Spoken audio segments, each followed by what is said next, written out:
சற்று நேரம் தியானிக்கும்படியாக எடுத்துக்கொண்ட வேத வசனம் யாக்கோபுக்கு எழுதின புஸ்தகம் 1ஆம் அதிகாரம் 22 முதல் 25 வசனங்களை வாசிக்க கேட்போம். அல்லாமலும் நீங்கள் உங்களை வஞ்சியாதபடிக்கு திருவசனத்தை கேட்கிறவர்களாய் மாத்திரமல்ல, அதன்படி செய்கிறவர்களாயும் இருங்கள். என்னத்தினால் எனில், ஒருவன் திருவசனத்தை கேட்டும் அதன்படி செய்யாதவனானால் கண்ணாடியிலே தன் சுபாவ முகத்தை பார்க்கிற மனுஷனுக்கு ஒப்பாயிருப்பான். அவன் தன்னைத்தானே பார்த்து அவ்விடம் விட்டு போனவுடனே தன் சாயல் இன்னதென்பதை மறந்து விடுவான். சுயாதீன பிரமாணமாகிய பூரண பிரமாணத்தை உற்று பார்த்து அதிலே நிலைத்திருக்கிறவனே, கேட்கிறதை மறக்கிறவனாயிராமல் அதற்கேற்ற கிரியை செய்கிறவனாயிருந்து தன் செய்கையில் பாக்கியவனாயிருப்பான். ஜெபிப்போம். அன்பும் மகா கிருபையும் இரக்கமும் நிறைந்த பரலோக பிதாவே, உம்மை நன்றியுள்ள இருதயத்தோடு ஸ்தோத்தரிக்கிறேன். ஆசீர்வதிக்கப்பட்ட ஓய்வு நாளின் காலை வேளையிலே தியானிக்கும்படியாக நீர் கொடுத்த வசனத்திற்காக உமக்கு நன்றி செலுத்துகிறேன். இந்த வசனத்தின் மூலமாக நீர் வெளிப்படுத்துகிற சத்தியங்கள் உம்மை பின்பற்றுகிற தேவ ஜனங்களுக்கு ஆசீர்வாதமாக காணப்பட தேவன் தாமே அனுக்கிரகம் செய்தருளும். எல்லா துதி கன மகிமை யாவும் அக்கேறடிக்கிறேன். இயேசு கிறிஸ்துவின் இன்ப நாமத்தில் ஜெபிக்கிறேன் பரிசுத்தமுள்ள நல்ல பிதாவே, ஆமீன். யாக்கோபு அப்போஸ்தலன் 1ஆம் அதிகாரத்திலே குறிப்பிடும்போது 22ஆம் வசனத்திலிருந்து 25ஆம் வசனம் வரைக்கும் படிக்கும்போது அறிந்து கொள்ள செய்கிறார். அவர் எழுதுகிறார், அல்லாமலும் நீங்கள் உங்களை வஞ்சியாதபடிக்கு திருவசனத்தை கேட்கிறவர்களாய் மாத்திரமல்ல, அதன்படி செய்கிறவர்களாயும் இருங்கள். எண்ணத்தினாலெனில், ஒருவன் திருவசனத்தை கேட்டும் அதன்படி செய்யாதவனானால் கண்ணாடியிலே தன் சுபாவ முகத்தை பார்க்கிற மனுஷனுக்கு ஒப்பாயிருப்பான். அவன் தன்னைத்தானே பார்த்து அவ்விடம் விட்டு போனவுடன் தன் சாயல் இன்னதென்பதை மறந்து விடுவான். சுயாதீன பிரமாணமாகிய பூரண பிரமாணத்தை உற்று பார்த்து அதிலே நிலைத்திருக்கிறவனே, கேட்கிறதை மறைக்கிறவனாயிராமல் அதற்கேற்ற கிரியை செய்கிறவனாயிருந்து தன் செய்கையில் பாக்கியவானாயிருப்பான் என்று சொல்லியிருப்பதை நாம் படிக்கிறோம். கர்த்தருடைய நாமத்திற்கு மகிமை உண்டாவதாக. இந்த 4 வசனங்களையும் தான் நாம் இந்த ஓய்வு நாளின் காலை வேளையிலே தியானிக்க இருக்கிறோம். தெய்வ பிள்ளையே, கேட்கிறவர்களும் அதன்படி செய்கிறவர்களும் என்பதே இந்த வேத பகுதியிலே சொல்லப்பட்டிருக்கிற கருத்தாக இருக்கிறது. கேட்கிறவர்களாக மாத்திரமல்ல, கேட்கிறவைகளை அப்படியே செய்கிறவர்கள் என்கிற கருத்து யாக்கோபு அப்போஸ்தலன் மூலமாக இந்த வசனங்களிலே காணப்படுகிறது. கர்த்தருடைய நாமத்திற்கு மகிமை உண்டாவதாக. அதாவது, தேவனுடைய வார்த்தைகளை அநேகர் கேட்கலாம், ஆனால் கேட்கிறவர்களாக மாத்திரம் இருந்துவிட்டு அதற்கு கீழ்ப்படியாமல் போவார்களே ஆனால் ஆசீர்வாதம் இருக்காது, நன்மைகள் இருக்காது. இங்கே யாக்கோபு அப்போஸ்தலன் சொல்லுகிறார், அப்படி கேட்கிறவர்களாக மாத்திரம் இருந்துவிட்டு அதன்படி செய்யாமல் போகிறவர்கள் எப்படி காணப்படுவார்களாம்? தங்களையே வஞ்சிக்கிறவர்களாய் இருப்பார்கள். அதாவது தங்களையே ஏமாற்றி கொள்கிறவர்களாய் இருப்பார்கள் என்று குறிப்பிடுவதை நாம் படிக்கிறோம். கர்த்தருடைய நாமத்திற்கு மகிமை உண்டாவதாக. தெய்வ பிள்ளையே, அப்படியானால் இந்த காலை வேளையிலே செய்தியை கேட்கிற நீங்கள் அறிந்து கொள்ள வேண்டும், நீங்கள் கேட்கிற வார்த்தைகளுக்கு அப்படியே கீழ்ப்படிந்து அதன்படியே செய்து ஜீவிப்பீர்களானால் நிச்சயமாகவே தேவன் கொடுக்க விரும்புகிற நன்மைகளையும் ஆசீர்வாதங்களையும் பெற்று ஜீவிப்பீர்கள் என்பதிலே எந்த சந்தேகமும் இல்லை. நீங்கள் உங்களையே ஏமாற்றி கொள்கிறவர்களாகவும் இருக்க மாட்டீர்கள்.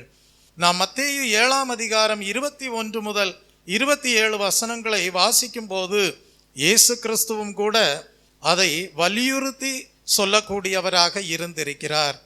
அங்கே அவர் தேவனுடைய வார்த்தைகளை கேட்கிறவர்களாக மாத்திரம் இருக்கக்கூடாது, அதன்படியே செய்கிறவர்களாக இருக்க வேண்டும். அப்பொழுதுதான் தேவனுடைய பார்வையிலே தேவனுடைய விருப்பத்தை நிறைவேற்றினவர்களாக இருக்க முடியும், தேவனுடைய சித்தத்தை செய்தவர்களாகவும் இருக்க முடியும் என்பதை அவர் உரைத்திருப்பதை நம்மால் வாசித்து அறிந்து கொள்ள முடியும்.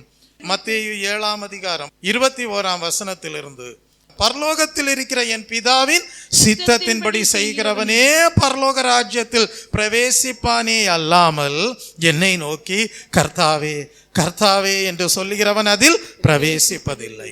இங்கே நல்லா பாருங்க, இயேசு கிறிஸ்து சொல்லுகிறார், பரலோகத்தில் இருக்கிற என் பிதாவின் சித்தத்தின்படி செய்கிறவன். தேவனுடைய சித்தம் என்ன என்பதை அறிந்து கொண்டவன் மாத்திரமல்ல, தேவனுடைய சித்தம் என்ன என்பதை கேட்டவன் மாத்திரமல்ல, அதன்படி செய்கிறவன் தான் தேவனுடைய ராஜ்யத்திற்குள் என்ன செய்ய முடியுமாம்? பிரவேசிக்க முடியுமாம். அநேகர் தேவ சித்தம் என்ன என்பதை தங்கள் வாழ்க்கையில அறிந்திருக்கலாம், ஆனால் அவர்கள் அதை செய்யாமல் போவார்களே ஆனால் தேவனுடைய ராஜ்யத்திற்குள் பிரவேசிக்க முடியாது. தேவனாலே அங்கீகரிக்கப்பட்டவர்களாக காணப்பட முடியாது. தேவனிடத்திலிருந்து நன்மையை பெற்றுக்கொள்ள முடியாது. தேவனால் ஆசீர்வதிக்கப்பட முடியாது. ஆகவேதான் அவர் சொல்லுகிறார், அந்நாளில் அநேகர் என்னை நோக்கி கர்த்தாவே கர்த்தாவே உமது நாமத்தினாலே தீர்க்க தரிசனம் உரைத்தோம் அல்லவா, உமது நாமத்தினாலே பிசாசுகளை துரத்தினோம் அல்லவா, உமது நாமத்தினாலே அநேக அற்புதங்களை செய்தோம் அல்லவா என்பார்கள். அப்பொழுது கர்த்தர் என்ன சொல்லுகிறார்?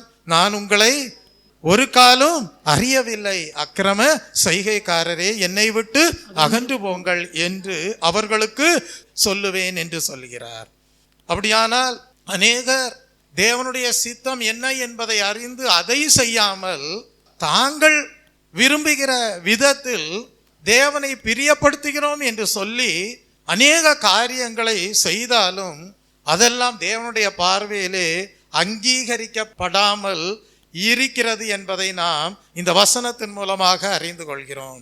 அப்படியானால் இந்த காலை வேளையிலே ஜெபிக்க வேண்டும், கர்த்தாவே உம்முடைய சித்தம் என்ன என்பதை எனக்கு வெளிப்படுத்தி காட்டும், நான் அதை செய்ய வாஞ்சியாய் இருக்கிறேன், அதை செய்ய நான் என் வாழ்க்கையை ஒப்பு கொடுக்கிறேன், தேவனுடைய வார்த்தைகளை நான் கேட்கிறவனாக மாத்திரமல்ல அதை செய்ய விரும்புகிறேன் என்று சொல்லி நீங்கள் ஜீவியத்தை கர்த்தருடைய கரத்திலே அந்த தேவ சித்தம் நிறைவேறுவதற்கு ஒப்பு கொடுப்பீர்களானால் கர்த்தர் நிச்சயமாகவே சொல்லுவார், உன் வாழ்க்கை மணலின் மீது அஸ்திபாரம் இடப்பட்ட வாழ்க்கை அல்ல, உன் வாழ்க்கை கன்மலையின் மேல் கட்டப்பட்ட வாழ்க்கையாய் இருக்கிறது என்று சொல்லுவார்.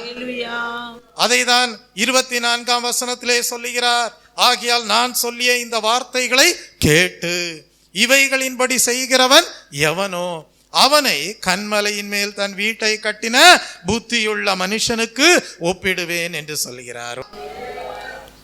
அப்படியானால் யாருடைய வாழ்க்கை கன்மலையின் மேல் கட்டப்பட்ட, கன்மலையிலே அஸ்திபாரமிடப்பட்டு கட்டப்பட்ட கட்டடத்தை போல காணப்படும் என்றால் தேவனுடைய வார்த்தைகளை கேட்கிறவர்களாக மாத்திரமல்ல, தேவ சித்தம் என்ன என்பதை அறிகிறவர்களாக மாத்திரமல்ல, அறிந்து கீழ்ப்படிந்து அதை செய்கிறவர்களாக காணப்படும் போது அவர்கள் மெய்யாகவே எப்படி காணப்படுவார்களாம்? தங்களுடைய அஸ்திபாரத்தை கன்மலையின் மேல் இட்டு கட்டி எழுப்பினவர்களாக, புத்தியுள்ள மனிதர்களாக காணப்படுவார்களாம். தங்களையே ஏமாற்றி கொண்டவர்களாக காணப்பட மாட்டார்கள். கர்த்தருடைய நாமத்திற்கு மகிமை உண்டாவதாக.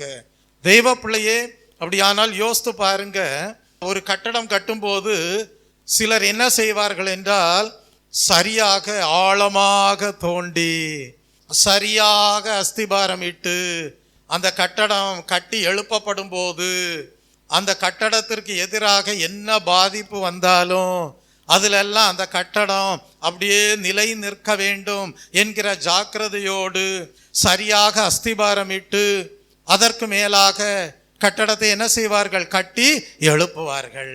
அதுபோல தெய்வ பிள்ளையை யாரெல்லாம் தங்களுடைய வாழ்க்கையிலே தேவனுடைய வார்த்தைகளை அஸ்திபாரமாக வைத்து அதன் மீது தங்கள் ஜீவியத்தை கட்டி எழுப்புகிறார்களோ வேதம் சொல்லுகிறது, அப்படிப்பட்ட உங்கள் வாழ்க்கைக்கு எதிராக எப்படிப்பட்ட பிரதிகூலமான சூழ்நிலைகள் கஷ்டங்கள் வந்தாலும் கர்த்தர் சொல்லுகிறார், உன்னுடைய அஸ்திபாரம் தேவனுடைய வார்த்தைகளிலே இருக்கிறபடியால் உன்னால் அதிலே நிலைத்திருக்க முடியும் என்கிறார். Praise the Lord. சற்று சிந்தித்து பாருங்கள். கலிலேயாவில் இருக்கக்கூடிய மலை கிராமத்தை சிந்தித்து பாருங்கள். இன்னொரு பகுதியிலே பள்ளத்தாக்கிலே காணப்படுகிற ஒரு வீட்டை சிந்தித்து பாருங்கள். இப்படி 2 அனுபவங்களிலே கட்டப்பட்டிருக்கிற வீடுகள் இருக்கிறது என்று வைத்துக் கொள்ளுங்கள். பெருமழை வருகிறது, பெருங்காற்று வீசுகிறது, பயங்கர கஷ்டமான சூழ்நிலைகளை எதிர்கொள்ள வேண்டியது இருக்கிறது. அந்த நிலையிலே எந்த வீடு நிலைத்திருக்கும் என்றால், கலிலேயாவிலே மலை கிராமத்திலே காணப்படுகிற வீடுகள் நிலைத்திருக்கும். ஆனால் பள்ளத்தாக்கிலே சரியான அஸ்திபாரம் இல்லாமல் கட்டப்பட்ட வீடு நிலைத்திருக்க முடியாது. ஆகவே கர்த்தர் சொல்லுகிறார், இந்த காலை வேளையிலே உங்கள் வாழ்க்கையிலேயும் பல கஷ்டங்களை நீங்கள் சந்திக்க வேண்டியது வரும். ஏன் சில நேரங்களிலே தேவனுடைய நியாய தீர்ப்பு கூட நோவாவின் காலத்திலே உண்டானது போல பெருமழை, புயற்காற்று, கடுமையான சூழ்நிலைகளை சந்திக்க வேண்டியது வரும். என்றால் நீ உன் வாழ்க்கையை தேவனுடைய வார்த்தைகளை அஸ்திபாரமாக கொண்டு கட்டி எழுப்பி இருந்திருப்பாயானால், அந்த பெருமழை சொரியும் நேரத்திலும், கடும் காற்று புயற் காற்று வீசக்கூடிய நேரத்திலும் உன்னால் சொல்ல முடியும், நான் சரியாக என்னுடைய ஜீவியத்தை தேவனுடைய வார்த்தைகள் மேல் அஸ்திபாரம் இட்டு கட்டி எழுப்பி இருக்கிறபடியால் எந்த பிரதிகூலமான கஷ்டங்களும் என்னை என்ன செய்வதில்லை, அசைப்பதில்லை. கர்த்தருடைய நாமத்திற்கு மகிமை உண்டாவதாக. ஒருவேளை தேவனுடைய நியாய தீர்ப்பே கடந்து வந்தாலும் அந்த நியாய தீர்ப்பிலே நீ அழிந்து போவதில்லை.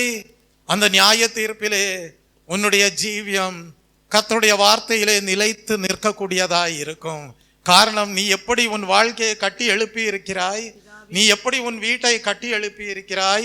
புத்தியுள்ள மனிதனை போல வேத வசனத்தை கேட்டவனாக மாத்திரமல்ல, அதன்படி செய்தவனாக, தேவ சித்தம் செய்தவனாக உன் ஜீவியத்தை கட்டி எழுப்பி இருக்கிறபடியால் நீ அழிந்து போவதில்லை. கர்த்தருடைய நாமத்திற்கு மகிமை உண்டாவதாக. நீ உன்னையே ஏமாற்றி கொண்டவனாக இருப்பதில்லை, நீயே உன்னையே வஞ்சித்து கொண்டவனாக இருக்க போவதில்லை. கர்த்தர் உன்னை பார்க்கும்போது சொல்லுவார், நீ கன்மலையின் மேல் அஸ்திபாரம் இட்டு உன் வீட்டை கட்டி இருக்கிறாய் என்று சொல்லுவார். கர்த்தர் சொல்லுவார், நீ கர்த்தருடைய வசனத்தின்படி கீழ்ப்படிந்து உன் வாழ்க்கையை கட்டி எழுப்பி இருக்கிறபடியால் அந்த வீடு உன்னால் கட்டப்பட்டதல்ல, அது தேவனால் கட்டி எழுப்பப்பட்ட வீடு என்பார். ஆகவேதான் சங்கீதக்காரர் எழுதுகிறார், கர்த்தர் வீட்டை கட்டாராகில் அதை கட்டுகிறனுடைய பிரயாசம் விருதா. இந்த காலை வேளையிலே நீங்கள் உங்களையே வஞ்சியாதபடிக்கு சரியாக புத்தியுள்ள மனிதர்களைப் போல உங்கள் வீட்டை கட்டினவர்களாக காணப்படும்படியாக வசனத்தை கேட்கிறவர்களாக மாத்திரமல்ல, அதற்கு கீழ்ப்படிந்து அதன்படி செய்கிறவர்களாக, தேவ சித்தம் செய்கிறவர்களாக காணப்படுவீர்களாக. அதனாலதான் 25ஆம் 26ஆம் வசனத்திலே இயேசு கிறிஸ்து சொல்லுகிறார், பெருமழை சொரிந்து பெருவெள்ளம் வந்து காற்று அடித்து அந்த வீட்டின் மேல் மோதியும் அது விழவில்லை. ஏனென்றால் அது கன்மலையின் மேல் அஸ்திபாரம் போடப்பட்டிருந்தது. ஆகவே கர்த்தர் சொல்லுகிறார், அப்படி அஸ்திபாரம் போட்டவர்கள் தான் புத்தியுள்ள மனிதர்கள் என்று. கர்த்தருடைய நாமத்திற்கு மகிமை உண்டாவதாக. கர்த்தருடைய நாளிலே நீங்கள் அவரோடு சேர்த்து கொள்ளப்படுவதற்கு ஏதுவாக உயர்த்தப்படுவீர்களே அல்லாமல், கர்த்தர் உங்களுக்கு மேய்ப்பராக தான் இருந்திருப்பார். நீங்கள் ஒருபோதும் தாழ்ச்சி அடைவதில்லை. கர்த்தருடைய நாமத்திற்கு மகிமை உண்டாவதாக. யோவானுக்கு எழுதின சுவிசேஷ புஸ்தகம் 13ஆம் அதிகாரம் 17ஆம் வசனத்தை வாசிக்கும் போது இயேசு கிறிஸ்து சொல்லுகிறார், நீங்கள் இவைகளை அறிந்திருக்கிறபடியால் இவைகளை செய்வீர்களானால் பாக்கியவான்களாய் இருப்பீர்கள் என்று சொல்லுகிறார். யோவானுக்கு எழுதின சுவிசேஷ புஸ்தகம் 13ஆம் அதிகாரத்தை எல்லாரும் வேத புஸ்தகத்திலே திருப்பிக் கொள்ளுங்கள். அங்கேயும் இயேசு கிறிஸ்து ஒரு குறிப்பிட்ட காரியத்தை செய்து காட்டிவிட்டு சொல்லுகிறார், நீங்கள் இவைகளை அறிந்திருக்கிறபடியினால் இவைகளை செய்வீர்களானால் எப்படி இருப்பீங்க, பாக்கியவான்களாய் இருப்பீர்கள். அங்கேயும் நம்ம படிக்கிறோம், அறிந்திருக்கிறீர்கள், தேவனுடைய செயல் என்ன என்பதை அறிந்திருக்கிறீர்கள், தேவனுடைய சித்தம் என்ன என்பதை அறிந்திருக்கிறீர்கள். அறிந்தால் மட்டும் போதாது, அவைகளின்படி செய்வீர்களானால் எப்படி இருப்பீர்கள், பாக்கியவான்களாய் இருப்பீர்கள். இந்த பாக்கியவான்களாய் இருப்பீர்கள் என்று சொல்லும் போது ஒரு உண்மையான சந்தோஷத்தை பெற்றவர்களாய் இருப்பீர்கள். Praise the Lord. True happiness உங்கள் வாழ்க்கையிலே உண்டாயிருக்கும். கர்த்தருடைய நாமத்திற்கு மகிமை உண்டாவதாக. இந்த வேத பகுதியிலே இயேசு கிறிஸ்து என்ன செய்கிறார் என்று பார்க்கும்போது 5ஆம் வசனத்திலிருந்தே படிப்பீர்கள் என்றால், யோவான் 13ஆம் அதிகாரம் 5ஆம் வசனத்திலிருந்தே படிப்பீர்கள் என்றால், இயேசு கிறிஸ்து என்ன செய்கிறார்? பாத்திரத்தில் தண்ணீர் வார்த்து சீஷருடைய கால்களை கழுவவும் தாம் கட்டி கொண்டிருந்த சீலையினால் துடைக்கவும் தொடங்கினார். அப்பொழுது சீமோன் பேதுருவினிடத்தில் வந்தபோது அவன் அவரை நோக்கி, ஆண்டவரே, நீர் என் கால்களை கழுவலாமா என்றான். இயேசு அவனுக்கு பிரதியுத்தரமாக, நான் செய்கிறது இன்னதென்று இப்பொழுது நீ அறியாய், இனிமேலும் அறிவாய் என்றார். பேதுரு அவரை நோக்கி, நீர் ஒரு காலும் என் கால்களை கழுவப்படாது என்றான். இயேசு அவனுக்கு பிரதியுத்தரமாக, நான் உன்னை கழுவாவிட்டால் என்னிடத்தில் உனக்கு பங்கில்லை என்றார். அப்படியே 13ஆம் வசனத்திற்கு வரும்போது இயேசு கிறிஸ்து சொல்லுகிறார், நீங்கள் என்னை போதகர் என்றும் ஆண்டவர் என்றும் சொல்லுகிறீர்கள். நீங்கள் சொல்லுகிறது சரியே. நான் அவர்தான், ஆண்டவரும் போதகருமாகிய நானே உங்கள் கால்களை கழுவினதுண்டானால் நீங்களும் ஒருவருடைய கால்களை ஒருவர் கழுவ கடவீர்கள். நான் உங்களுக்கு செய்தது போல நீங்களும் செய்யும்படி உங்களுக்கு மாதிரியை காண்பித்தேன் என்று குறிப்பிடுவதை நாம் படிக்கிறோம். an exemplary act என்று சொல்லுவார்கள். ஒரு சிறப்பான ஒரு காரியத்தை இயேசு கிறிஸ்து நடைமுறைப்படுத்தி செய்து காட்டி அதன்படி நீங்களும் செய்யுங்கள் என்று குறிப்பிடுகிறார். கர்த்தருடைய நாமத்திற்கு மகிமை உண்டாவதாக. இந்த ராப்போஜன பந்தியை ஆசரிப்பதற்கு முன்பாக இயேசு கிறிஸ்து சீடர்களுடைய கால்களை என்ன செய்கிறார்? கழுவுகிறார். தெய்வ பிள்ளையே, இந்த கால்களை கழுவுதல் என்பதன் அர்த்தம் என்ன? தாழ்மையை காட்டுகிறது. தெய்வ பிள்ளையே, அப்படியானால் நாமும் வசனத்தை கேட்கிறவர்களாக மாத்திரமல்ல, அந்த வசனத்தின்படி நம்முடைய வாழ்க்கையிலே, நம்முடைய நடைமுறை வாழ்க்கையிலே அதை பயிற்சிக்கிறவர்களாக, தாழ்மையுள்ளவர்களாக ஜீவிக்க வேண்டும். 1 பேதுருவின் புஸ்தகம் 5ஆம் அதிகாரம் 5ஆம் வசனத்திலே படிக்கிறோம், மூப்பர்களுக்கு கீழ்ப்படியுங்கள் என்று எழுதப்பட்டிருப்பதை படிக்கிறோம். அப்படியானால் தேவ ஜனங்களே, நீங்களும் என்ன செய்ய வேண்டும்? தேவனுடைய வார்த்தைகளுக்கு கீழ்ப்படிய வேண்டும். போதகர் எடுத்துரைக்கக்கூடிய தேவனுடைய வார்த்தைகளுக்கு என்ன செய்ய வேண்டும்? கீழ்ப்படிய வேண்டும். அதன்படி செய்ய வேண்டும். தேவனுடைய வார்த்தைகளுக்கு கீழ்ப்படிந்து அதன்படி செய்வதுதான் தாழ்மை என்று சொல்லப்படுகிறது. பாஸ்டர், உங்க சர்ச்சில் கொஞ்சம் பேர் சேர்ல உட்கார்ந்துருக்காங்க, கொஞ்சம் பேர் தரையில உட்கார்ந்துருக்காங்க. தரையில உட்கார்ந்துருக்கவங்க தான் தாழ்மை உள்ளவர்கள், சேர்ல உட்கார்ந்துருக்கிறவங்களுக்கு தாழ்மை இல்லை அப்படின்னு யாரும் சொல்லக்கூடாது. உண்மையாகவே தாழ்மை என்பதன் அர்த்தம் என்னவென்றால், தேவனுடைய வார்த்தைகள் என்ன என்பதை அறிந்து அதற்கு கீழ்ப்படிவது, அதை நம்முடைய வாழ்க்கையிலே பயிற்சிப்பது, அதுதான் தாழ்மை என்று அர்த்தம் கொள்ளக்கூடியதாய் இருக்கிறது. கர்த்தருடைய நாமத்திற்கு மகிமை உண்டாவதாக. இந்த கால்களை கழுவுதல் என்பதன் இன்னொரு அர்த்தம் என்ன? நான் தேவனுடைய பணிக்கென்று என்னுடைய ஜீவனையே ஒப்புவிக்கிறேன். Praise the Lord. யாரெல்லாம் தேவனுடைய பணிக்கென்று உங்கள் வாழ்க்கையே ஒப்பு கொடுக்கக்கூடியவர்களாய் இருக்கிறீர்கள்? தெய்வ பிள்ளையே, கால்களை கழுவுதல் என்பதன் மற்றொரு அர்த்தம் என்ன தெரியுமா? தேவனே, நீர் விரும்புகிறவைகளை நாங்கள் செய்கிறவர்களாக இருக்கிறோம் என்று சொல்லுகிறவர்களாக மாத்திரமல்ல, செய்கிறவர்களாக மாத்திரம் இருப்பதல்ல, தேவன் உங்கள் வாழ்க்கையிலே எதை செய்ய விரும்புகிறாரோ அதை உங்கள் வாழ்க்கையிலே செய்ய அனுமதிப்பது கால்களை கழுவுதலின் அர்த்தமாக இருக்கிறது. தேவன் உங்கள் வாழ்க்கையிலே எதை செய்ய விரும்புகிறாரோ அதற்கு உங்கள் வாழ்க்கையிலே அனுமதி கொடுப்பது, அது கால்களை கழுவுதலின் அர்த்தமாக காணப்படுகிறது. யோசித்து பாருங்க, பேதுருடைய கால்களை கழுவ இயேசு கிறிஸ்து வருகிறார். பேதுரு சொல்லுகிறார், என்னுடைய கால்களை ஒரு காலும் நீர் கழுவலாகாது. இப்ப கர்த்தர் சொல்லுகிறார், அப்படின்னா உனக்கு என்னோட எந்த அசோசியேஷனும் இருக்காது, என்னோடு உனக்கு எந்த உறவும் இருக்காது, என்னோடு உனக்கு எந்த ஐக்கியமும் இருக்காது. அப்ப தேவனோடு உங்களுக்கு சரியான உறவு இருக்க வேண்டுமானால், தேவனோடு உங்களுக்கு சரியான ஐக்கியம் இருக்க வேண்டுமானால், தேவனோடு சரியான அசோசியேஷன் உங்களுக்கு இருக்க வேண்டுமானால், தேவன் உங்கள் வாழ்க்கையிலே எதை செய்ய விரும்புகிறாரோ அதற்கு நீங்கள் உங்கள் வாழ்க்கையிலே அனுமதி கொடுக்க வேண்டும். அது கால்களை கழுவுதலின் அர்த்தமாக காணப்படுகிறது. கர்த்தருடைய நாமத்திற்கு மகிமை உண்டாவதாக. கர்த்தர் உங்கள் வாழ்க்கையிலே செய்ய விரும்புகிறதை நீங்கள் உங்கள் வாழ்க்கையிலே ஏற்றுக்கொள்கிறவர்களாக காணப்பட வேண்டும். தெய்வ பிள்ளையே, இந்த கால்களை கழுவுதலின் மூலமாக கர்த்தர் எதை கற்றுக் கொடுக்கிறார்? அதுல இன்னொரு அர்த்தம் காணப்படுகிறது. அது என்ன? அவருடைய வாழ்க்கை, அவருடைய மரணம் அனைத்தும் நம் வாழ்க்கையிலே சுத்திகரிப்பை கொண்டு வருகிறது. அல்லேலூயா. ஆகவேதான் இயேசு கிறிஸ்து சொல்லுகிறார், 10ஆம் வசனத்தில் எழுதுகிறார், முழுகினவன் தன் கால்களை மாத்திரம் கழுவ வேண்டியதாயிருக்கும், மற்றபடி அவன் முழுவதும் சுத்தமாயிருக்கிறான். நீங்களும் சுத்தமாயிருக்கிறீர்கள், ஆகிலும் எல்லாரும் அல்ல என்றார். யூதாஸ் காரியத்தை மனதிலே வைத்துதான் சொன்னார், ஆகிலும் எல்லாரும் அல்ல என்று.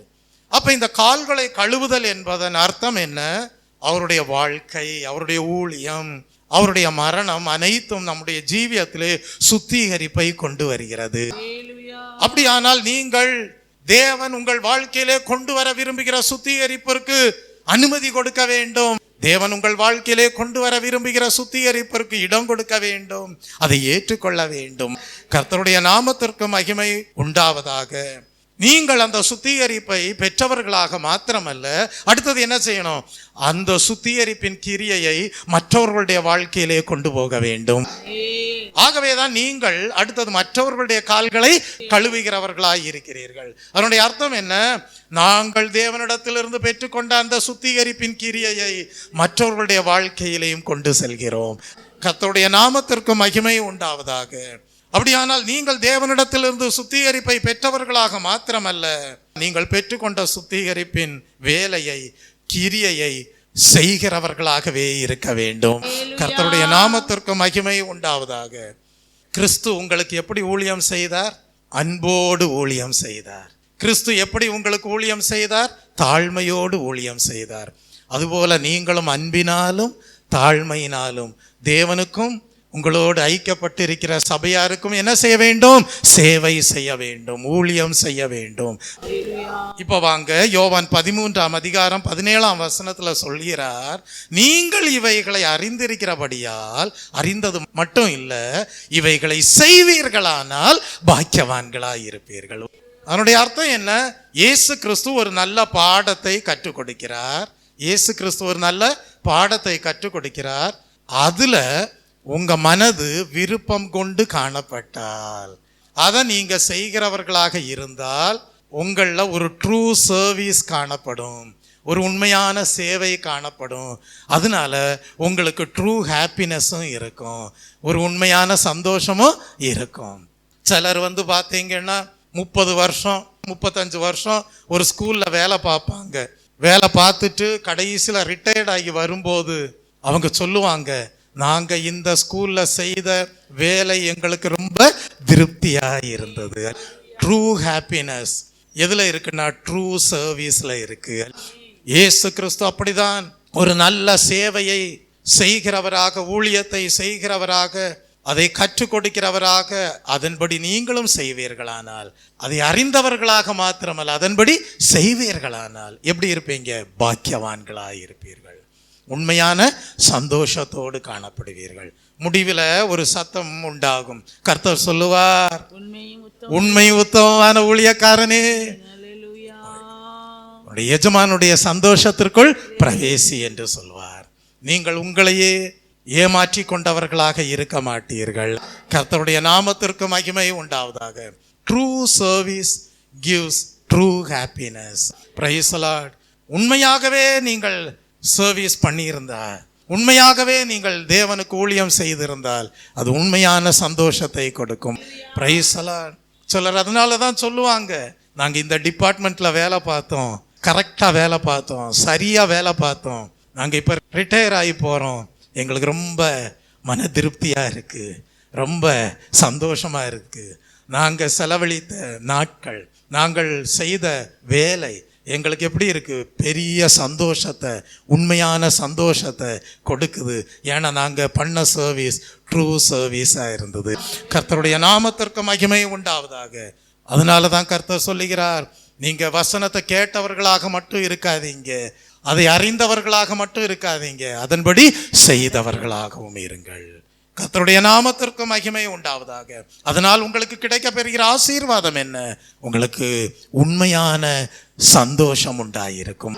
Praise the Lord. ரோமருக்கு எழுதின புஸ்தகம் 2ஆம் அதிகாரம் 13ஆம் வசனத்தை வாசிக்கும் போது அங்கே ரோம சபையாருக்கு பரிசுத்த பவுல் எழுதுகிறார், நியாயப்பிரமாணத்தை கேட்கிறவர்கள் தேவனுக்கு முன்பாக நீதிமான்கள் அல்ல.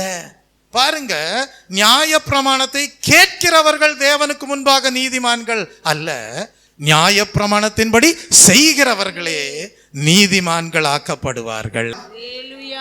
அப்ப தேவனுக்கு என்று ஒரு ஸ்டாண்டர்ட் இருக்கிறது, காட் ஸ்டாண்டர்ட் இருக்கிறது. அதை நீங்க அறிந்து கொண்டவர்களாக மட்டும் வாழ்ந்தா போதாது, அது நீங்க தெரிந்தவர்களாக இருந்தால் மட்டும் போதாது, அதை பற்றி கேட்டவர்களாக இருந்தால் மட்டும் போதாது, அதன்படி செய்கிறவர்களாக இருந்தால் நீதிமான்களாக்கப்படுவீர்கள். Praise the Lord.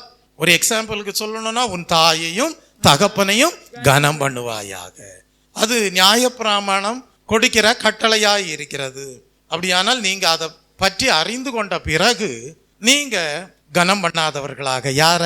தாயையும் தகப்பனையும் கனம் பண்ணாதவர்களாக, கனம் பண்ணாத பிள்ளைகளாக, குடி போதையிலே அலைகிறவர்களாக, தவறான கெட்ட பழக்க வழக்கங்களோடு ஜீவிக்கிறவர்களாக இருப்பீர்கள் என்றால், நீங்கள் நியாயப்பிரமாணத்தை கேட்கிறவர்களாக இருந்தாலும் அதன்படி செய்யாமல் போகிறீர்கள், உங்கள் தகப்பனையும் தாயையும் கனம் பண்ணாமல் போகிறீர்கள்.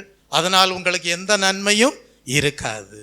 உங்கள் வாழ்க்கையிலே நீங்கள் பாவத்தை வெறுக்காமல் ஜீவிக்கும் நாள் வரைக்கும் உங்கள் அஸ்திபாரம் வேத வசனத்தின் அடிப்படையிலே காணப்படாது.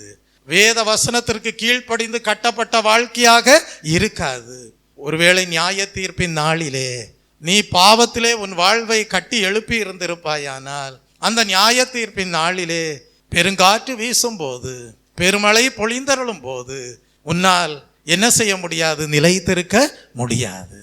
ஆனால் நீ சரியாக வேத வசனத்தை உன் வாழ்க்கையிலே கேட்டு அதற்கு கீழ்ப்படிந்து உன் தாயும் தகப்பனையும் கனம் பண்ணுகிறவனாக, நன்மை செய்கிறவனாக காணப்படுவாயானால், நீ சரியாக அஸ்திபாரமிட்டு அதன் மீது உன் வாழ்வை கட்டி எழுப்பி இருப்பாய். நியாய தீர்ப்பின் நாளிலே ரட்சிக்கப்படுவாய். Praise the Lord. பாவத்தினாலே அழிந்து போக மாட்டாய். சாபத்தினாலே, எந்த பிசாசின் கிரியைகளினாலே, வஞ்சகத்தினாலே உன் வீடு அழிந்து போகாது. உன் வீடு நிலைத்திருக்கும். நீ கர்த்தருடைய பார்வையிலே புத்திமானாய் இருப்பாய். கர்த்தருடைய நாமத்திற்கு மகிமை உண்டாவதாக. அப்படியானால் இந்த வசனங்களிலெல்லாம் ஒன்றை நீங்கள் சரியாக நோட்டீஸ் பண்ண வேண்டும். அது என்னவென்றால், கேட்பதும் அதனோடு இணைந்து செய்வதும் என்கிற வார்த்தையும் வருகிறது. Praise the Lord.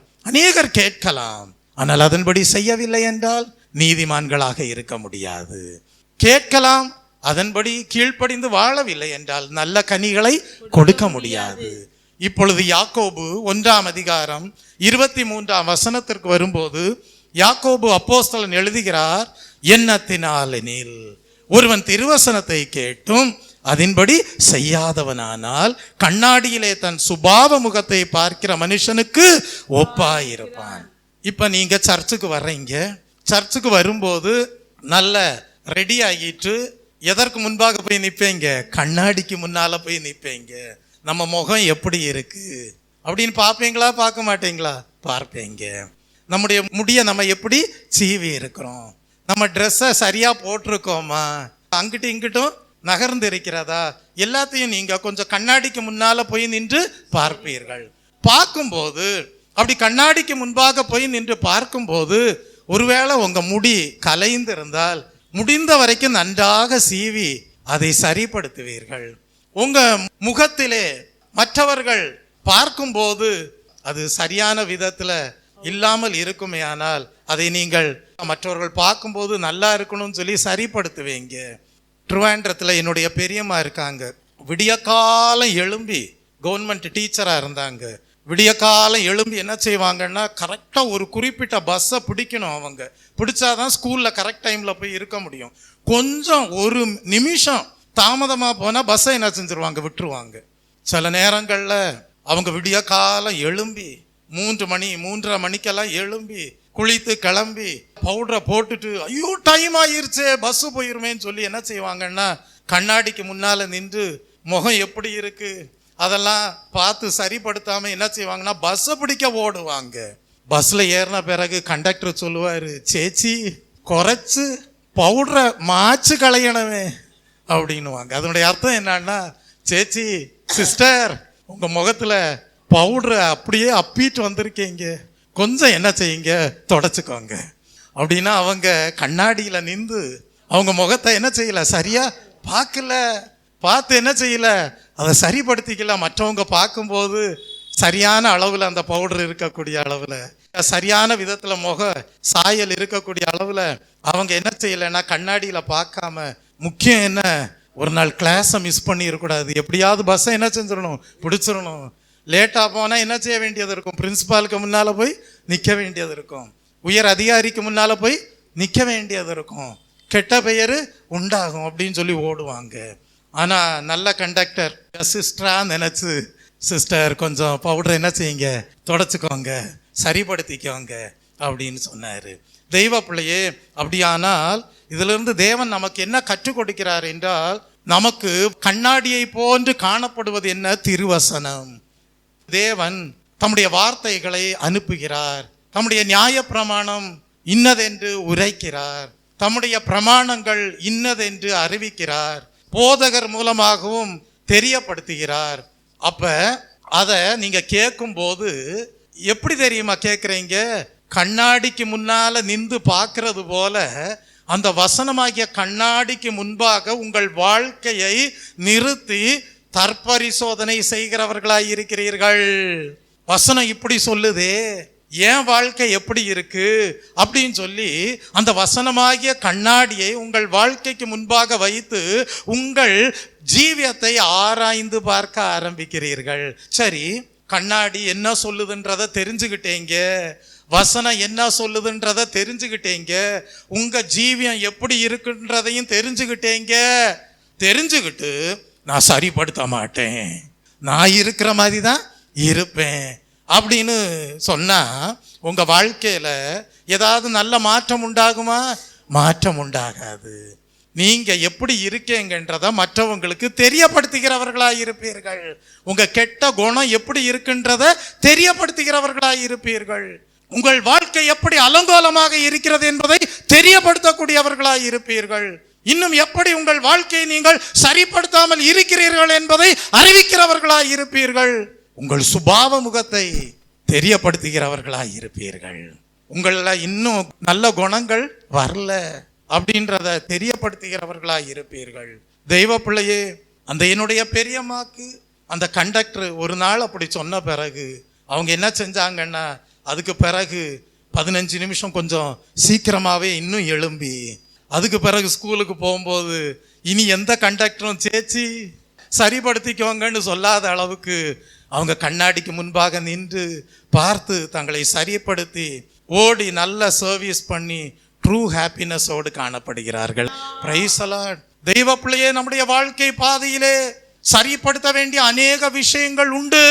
அதற்காக தான் தேவன் திருவசனமாகிய கண்ணாடிக்கு முன்பாக உங்களை நிறுத்தி நோக்கி பார்க்க செய்து, மகனே மகளே இதை சரிப்படுத்து, இன்ன காரியத்தை ஒழுங்குபடுத்து, உன் வாழ்க்கையிலே இந்த குணம் தவறானதாய் இருக்கிறது, உன் நல்ல சுபாவங்கள் தான் வெளிப்பட வேண்டும், நீ நல்ல கனிகளை கொடுக்க வேண்டும் என்று சொல்லி அறிவுறுத்தும் போது எங்களுக்கெல்லாம் வசனம் நல்லா தெரியும் சொல்லிட்டு அதன்படி வாழாமல் போனால், அதற்கு கீழ்ப்படியாமல் போனால் உங்கள் கெட்ட சாயலை நீங்கள் வெளிப்படுத்துகிறவர்களாய் இருப்பீர்கள். தேவன் எதை விரும்புகிறார்? நீங்கள் நல்ல கனிகளை கொடுக்க வேண்டும், நல்ல குணாதிசயங்களை வெளிப்படுத்த வேண்டும். உங்கள் நல்ல சாயலை சபையிலே, சமுதாயத்திலே, குடும்பத்திலே வெளிப்படுத்தி வாழ்வதையே தேவன் விரும்புகிறார். கர்த்தருடைய நாமத்திற்கு மகிமை உண்டாவதாக. அதனாலதான் சங்கீதம் 1 சங்கீதம் 2 வசனத்திலே வாசிக்கிறோம், கர்த்தருடைய வேதத்தில் பிரியமாயிருந்து இரவும் பகலும் அவருடைய வேதத்தில் தியானமாயிருக்கிற மனுஷன் பாக்கியவான். ஏன் அங்கே தியானமாயிருக்கிற மனுஷன் பாக்கியவான் என்று சொல்லப்பட்டிருக்கிறது, வாசிக்கிற மனுஷன் என்று சொல்லவில்லை. எப்படி? தியானிக்கிற மனுஷன் பாக்கியவான். தியானிக்கிற மனுஷன் என்ன செய்வான்? அதை மறக்க மாட்டான். அதான் அதனுடைய ஒரு அர்த்தமாய் இருக்கிறது. வாசிக்கிறவன் கூட மறந்துடுவான், ஆனால் அதையே தியானித்து கொண்டிருக்கிறவன் அதை என்ன செய்ய மாட்டான்? மறக்க மாட்டான். அப்ப வேத வசனத்திலே பிரியமாய் இருந்து அதை தியானிக்கிறவன், அதை மறக்காதவன், அதற்கு கீழ்ப்படிந்து வாழ்கிறவன், அதன்படி செய்கிறவன் எப்படி இருப்பானாம்? ஆசீர்வாதமாய் இருப்பான். எப்படி இருப்பான்? பாக்கியவானாய் இருப்பான். இங்கே பாக்கியவான், ஆசீர்வாதம் என்பதன் அர்த்தம் என்ன? நீ நல்ல கனிகளை கொடுத்து கொண்டே இருப்பாய்.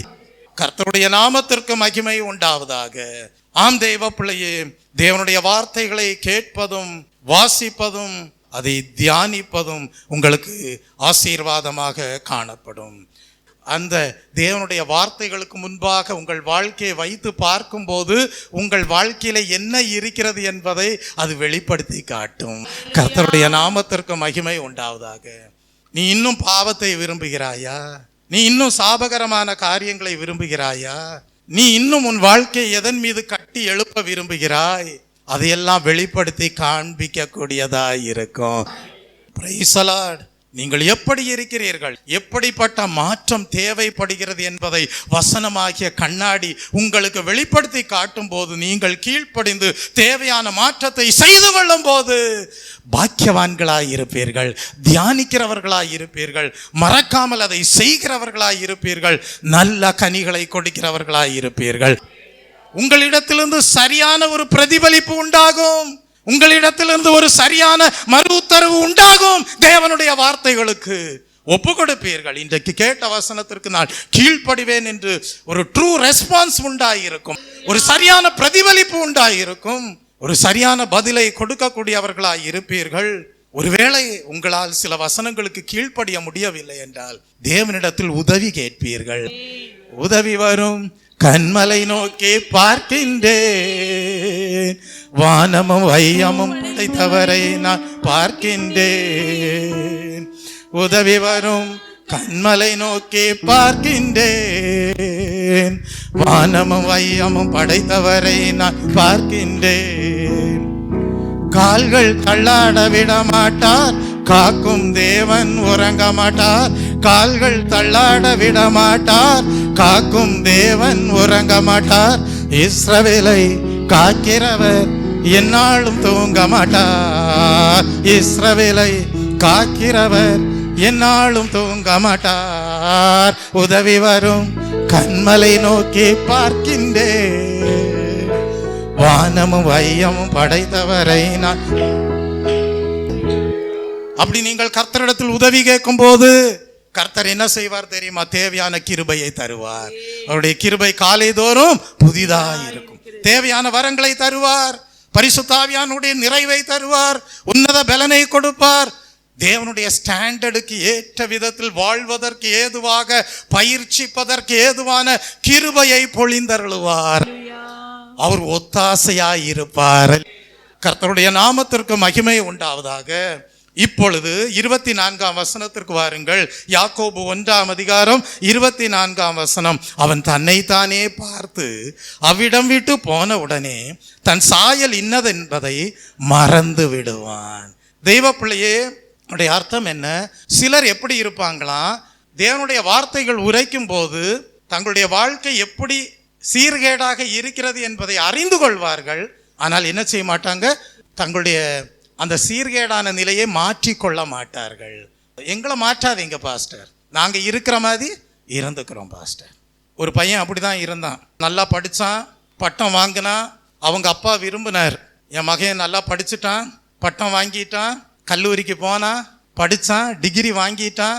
அப்பாவுக்கு ஒரே ஆசை, என் மகனுக்கு எப்படியாவது ஒரு வீட்டை கட்டிடணும்னு முடிவு பண்ணார். அவர் நல்ல ஒரு வீட்டை கட்டினாரு. வீடு ஆசீர்வாதமா இருக்கும்னு நினைச்சாரு. அவரே எதிர்பார்க்காத நிலையில அந்த பையன் என்ன செஞ்சான்னா, ஒரு தவறான நண்பனோடு சேர்ந்து குடிக்க ஆரம்பித்தான். தகப்பனார் இறந்து போனார். அந்த குடி பழக்கம் அவனுக்கு பெரும் கடன் சுமையை கொண்டு வந்தது. அந்த பெரும் கடன் சுமையினாலே வீட்டையும் விற்று போட்டான். அந்த வீடு கர்த்தரால் கட்டப்பட்ட வீடாக காணப்படவில்லை. காரணம் என்ன? பாவம், சாபம், தவறான காரியங்களுக்கு அடிமைப்படுதல். அந்த பையனுக்கு எத்தனையோ தடவை போதகர் சொன்னாரு, வேண்டாம்ப்பா, உங்க அப்பா கஷ்டப்பட்டு கட்டி வச்சிருக்காரு, அது உனக்கு ஆசீர்வாதமா இருக்கணும்னா நீ தவறான காரியத்தை செய்யாதேன்னு எவ்வளவோ போதகர் அறிவுரை சொன்னாரு. அவன் சொன்னா, பாஸ்டர் என் வாழ்க்கையை மாத்துறதுக்கு நீங்க போதகம் பண்ண வேண்டாம். ஏன்னா அவனுடைய சாயலை கண்ணாடியிலே பார்க்க வைத்து மாற்றிக்கொள் என்று சொன்னபோது அதை மாற்றிக்கொள்ள அவனுக்கு மனதில்லை, கீழ்ப்படிய மனதில்லை. அதை தான் இங்க யாக்கோபு அப்போஸ்தலன் எழுதுகிறார். அவன் தன்னைத்தானே பார்த்து அவ்விடம் விட்டு போன உடனே தன் சாயல் இன்னதென்பதை மறந்து விடுகிறான். மறக்க கூடாது, இரவும் பகலும் தியானம் பண்ணணும். என் போதகர் என்ன சொன்னாரு, பாஸ்டர் என்ன சொன்னாரு, கர்த்தர் என்ன சொல்லி இருக்கிறாரு, அதை என்ன செய்யக்கூடாது, மறக்க கூடாது. மறந்தால் மதிகேடனாய் இருப்பாய். எப்படி இருப்பாய்? மதிகேடனாய் இருப்பாய். ஏன்னா நீ கேட்டுட்ட, அறிந்து கொண்டுட்ட, ஆனால் நீ அதை பயிற்சிக்கவில்லை. என்ன செய்யல?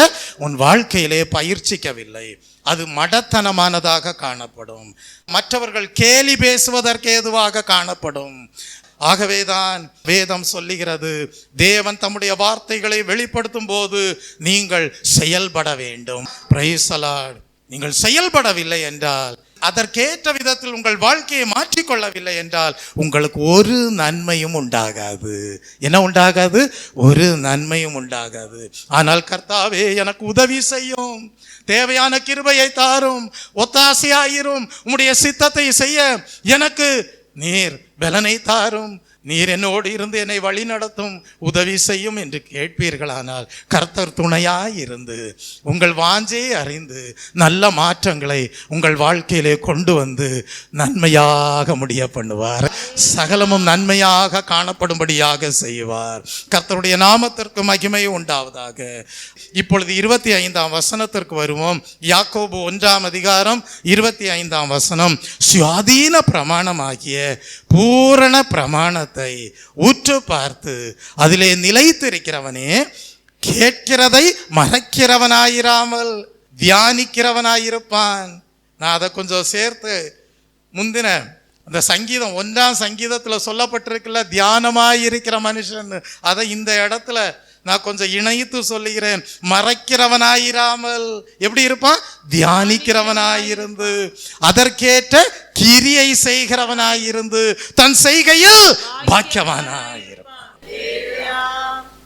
அப்போ முதல்ல நம்ம படிச்சோம், நீங்க கர்த்தருடைய வார்த்தையை கேட்டு அதன்படி செய்தால் ட்ரூ ஹாப்பினஸ் உண்டு, உண்மையான சந்தோஷம் உண்டு. ஏன்னா நீங்க பண்ண service true service. Praise the Lord. இரண்டாவது நாம் சிந்தித்தோம், நீங்கள் கர்த்தருடைய வார்த்தையை கேட்டு அதன்படி செய்தால் நீங்கள் நல்ல கனிகளை கொடுப்பீர்கள். அதான் எழுதப்பட்டிருக்கிறது, உஷ்ணம் வருகிறதையும் காணாமல் தண்ணீர் நிறைந்த பகுதியிலே வேர் விட்டு அதினதின் காலத்திலே அதினதின் கனிகளை கொடுத்தவர்களாக இருப்பீர்கள். வேதம் சொல்லுகிறது, அவன் நீர்க்கால்களின் ஓரமாய் நடப்பட்டு தன் காலத்தில் தன் கனிகளை தந்து இலை உதிராதிருக்கிற மரத்தை போல் இருப்பான், அவன் செய்வதெல்லாம் வாய்க்கும். Praise the Lord. கர்த்தருடைய நாமத்திற்கு மகிமை உண்டாவதாக. ஏன் அங்க சொல்லப்பட்டிருக்கிறது நீர்க்கால்களின் ஓரமாய் நடப்பட்டு என்று? பரிசுத்த ஆவியானவருடைய அந்த ஜீவ நதி உங்கள் உள்ளத்திற்குள் காணப்படும். அதிலே உங்களுடைய உள்ளத்தின் ஆழம் வேரூன்றினதாக காணப்படும். ஆகவே உஷ்ணமோ கடுங்காற்றோ பெருமழையோ கொந்தளிப்போ பிரதிகூலமான சூழ்நிலைகளோ எது வந்தாலும் அந்தந்த காலத்துல நீங்க கொடுக்க வேண்டிய கனிகளை நல்ல கனிகளாக கொடுத்து கொண்டே இருப்பீர்கள். அவன் செய்வதெல்லாம் வாய்க்கும். ஆனால் துன்மார்க்கரோ அப்படி இராமல் காற்று பறக்கடிக்கிற பதரை போல் இருப்பார்கள். ஏன்? சரியான அஸ்திபாரம் இல்லை. வேத வசனத்துல அவங்க தங்கள் ஜீவியத்தை கட்டி எழுப்பல. அதனால நியாய தீர்ப்பின் நாளில் என்ன செஞ்சிருவாங்க? காற்று பறக்கடிக்கிற பதரை போல பறக்கடிக்கப்படுவார்கள். கர்த்தர் நீதிமானின் வழியை அறிந்திருக்கிறார், துன்மார்க்கனின் வழியோ அழியும். அப்ப கர்த்தருடைய வார்த்தைகளை கேட்டு அதன்படி செய்யும் போது நீங்கள் பரிசுத்தாவின் அபிஷேகத்தையும் வரங்களையும் பெற்று நல்ல கனிகளை தேவன் எதிர்பார்க்கிற விதத்தில் கொடுத்து கொண்டே இருப்பீர்கள். உன் ஆத்துமா வாழ்வது போல நீ எல்லாவற்றிலும் வாழ்ந்து சுகமாய் இருப்பாய். கொடுக்க வேண்டிய ஸ்தோத்திர பலிகளை தேவனுக்கு கொடுப்பாய். நீதியின் கனிகளை கொடுத்து கொண்டிருப்பாய். மனம் திரும்புதலுக்கு ஏதுவான கனிகளை கொடுத்து கொண்டே இருப்பாய். நல்ல மாற்றங்களை உன் வாழ்க்கையிலே செய்து கொண்டே இருப்பாய். Praise the Lord. பரிசுத்தத்திற்கேற்ற கனிகளை கொடுத்து கொண்டே இருப்பாய். Praise the Lord. உன் வாழ்க்கை உனக்கு மாத்திரமல்ல, உன் குடும்பத்திற்கு மாத்திரமல்ல, உன் சபையின் அனுபவத்திற்கு மாத்திரமல்ல, முழு சமுதாயத்திற்கும், தேசத்திற்கும், முழு உலகத்திற்கும் ஆசீர்வாதமாய் இருக்கும். மற்றவர்கள் பின்பற்றுவதற்கு ஏதுவான நல்ல மாதிரியாய் இருக்கும். கர்த்தருடைய நாமத்திற்கு மகிமை உண்டாவதாக. இங்க மூன்றாவதாக படிக்கிறோம், இந்த 25ஆம் வசனத்துல சுயாதீன பிரமாணமாகிய பூரண பிரமாணத்தை உற்று பார்த்து, அது என்ன பிரமாணமா? பூரண பிரமாணம். உற்று பார்த்து அதிலே நிலைத்திருக்கிறவனே கேட்கிறதை மறைக்கிறவனாயிராமல் அதற்கேற்ற கிரியை செய்கிறவனாயிருந்து தன் செய்கையில் பாக்கியவானாயிருப்பான். இங்க 2 வார்த்தைகள் சொல்லப்பட்டிருக்கிறது. முதலாவது என்ன? சுயாதீன பிரமாணம். என்னது? சுயாதீன பிரமாணம். அடுத்தது பூரண பிரமாணம். இந்த சுயாதீன பிரமாணம் என்று சொல்லும்போது the law of liberty. தேவனுடைய பிரமாணம் எப்படிப்பட்டதாய் இருக்கிறது என்றால் மனிதனை விடுதலை பண்ணக்கூடியதாய் இருக்கிறது. அதனாலதான் அது law of liberty என்று சொல்லப்பட்டிருக்கிறது. என்ன பிரமாணம்? சுயாதீன பிரமாணம். சுயாதீன பிரமாணம்னா இனி நீ அடிமை அல்ல, இனி நீ சுதந்திரவாளி. இயேசு கிறிஸ்துவின் இரத்தம் சகல பாவங்களிலிருந்தும் நம்மை நீங்களாக்கி ரட்சிக்கிறது. குமாரன் விடுதலையாக்கினால் மெய்யாகவே விடுதலையானீர்கள். வேத வசனமே சத்தியம், சத்தியத்தை அறிவீர்கள், சத்தியம் உங்களை விடுதலையாக்கும். கர்த்தருடைய ஆவியானவர் எங்கேயோ அங்கே உங்களுக்கு விடுதலை உண்டு. அப்ப இந்த சுயாதீன பிரமாணம், the law of liberty, அது என்ன செய்கிறதா? மனிதனுடைய வாழ்க்கையில பூரண பிரமாணமா இருந்து ஒரு பெர்ஃபெக்டான விடுதலையை கொண்டு வருகிறது, ஒரு பெர்ஃபெக்டான டெலிவரன்ஸை கொண்டு வருகிறது, ஒரு பெர்ஃபெக்டான சால்வேஷனை கொண்டு வருகிறது. மீட்கப்பட்ட ஜனங்களாய் இருப்பீர்கள். அதனாலதான் பாடுகிறோம், விடுதலை நாயகன் வெற்றியை தருகிறார், எனக்குள்ளே இருக்கிறார், என்ன ஆனந்த விடுதலை நாயகன் வெற்றியை தருகிறார், எனக்குள்ளே இருக்கிறார், என்ன ஆனந்தம். அந்த சுயாதீன பிரமாணம் பெர்ஃபெக்ட் லாவாக இருக்கிறது என்றால் அது பெர்ஃபெக்ட் டெலிவரன்ஸை கொண்டு வருகிறது. the perfect law that gives freedom. அப்ப அந்த பெர்ஃபெக்ட் லா, அந்த பூரண பிரமாணம், அந்த சுயாதீன பிரமாணம் எப்படி காணப்படுகிறது என்றால் 3-fold டிவிஷனாக காணப்படுகிறது. அதில் தீர்க்க தரிசன வசனங்கள் இருக்கிறது, அதில் நியாய பிரமாணங்கள் கட்டளைகள் இருக்கிறது, அதுல சங்கீதங்கள் இருக்கிறது. Praise the Lord. நியாய பிரமாணம் இருக்கிறது. 10 கட்டளைகள் இருக்கா இல்லையா? இருக்கு. பிரமாணம் இருக்கு. தீர்க்க தரிசனங்கள் இருக்கா இல்லையா? தீர்க்க தரிசனங்கள் இருக்கு. சங்கீதங்கள் இருக்கா இல்லையா? இருக்கு. அதான் இயேசு கிறிஸ்து சொன்னாரு, அவைகளிலெல்லாம் என்னை குறித்து எழுதப்பட்டிருக்கிறது என்று சொன்னார். அது என்ன செய்கிறது? மனிதனுடைய வாழ்க்கையிலே பாவத்திலிருந்து விடுதலை கொடுக்கிறது. the law of liberty. Praise the Lord. the perfect law brings freedom.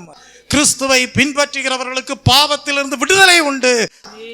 வாசித்து பாருங்கள், லூக்கா 24ஆம் அதிகாரம் 44ஆம் வசனத்தை வாசித்து பாருங்கள்.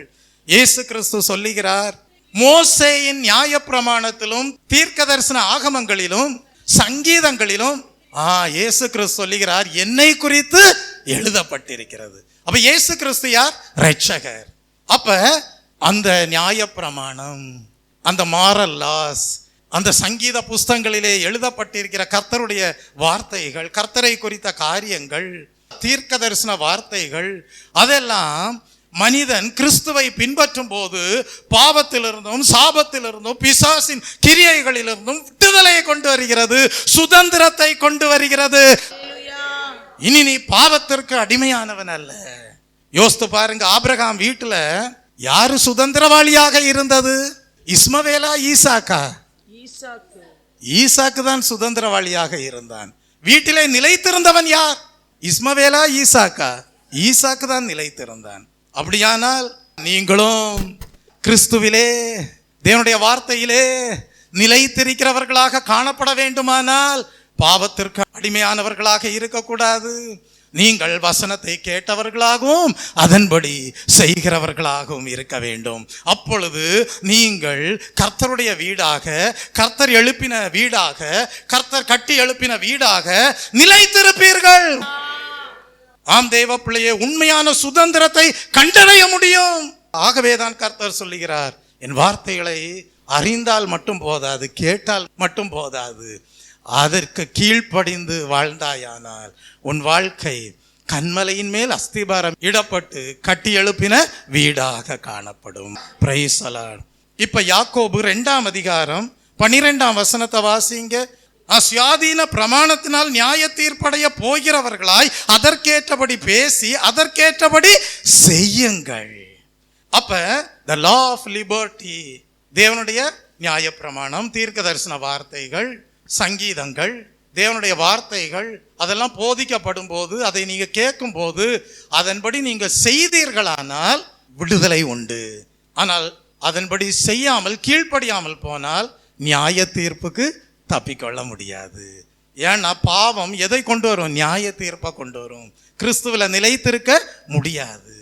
ஆனால் ஈசாக்கு வீட்டிலே நிலைத்திருந்தான். கர்த்தருடைய நாமத்திற்கு மகிமை உண்டாவதாக. உண்மையான சுதந்திரத்தை நீங்கள் கண்டடைய வேண்டுமானால் தேவன் பரலோக ராஜ்யத்திலே உங்களுக்கு என்ன வைத்திருக்கிறார்? சுதந்திரத்தை வைத்திருக்கிறார். நான் போகிறேன், போய் ஒரு ஸ்தலத்தை ஆயத்தம் பண்ணுகிறேன், ஆயத்தம் பண்ணின பின்பு நான் வருவேன், வந்து நான் இருக்கிற இடத்திலே உங்களையும் கொண்டு போய் சேர்ப்பேன் என்று சொல்லி இருக்கிறாரே. நமக்கு ஒரு சுதந்திரம் எங்கே உண்டு? பரலோகத்துல உண்டு. இங்க நீ வாழ்கிற நாட்களில பாவத்திற்கும் சாபத்திற்கும் அடிமைப்பட்டு இருந்தால் நியாய தீர்ப்பின் நாளில முடிவு பரியந்தம் நிலைத்து நிற்பவனே ரட்சிக்கப்படுவான் என்று சொல்லப்பட்டிருக்கிறது. அந்த ரட்சிப்பை அடைய முடியாது.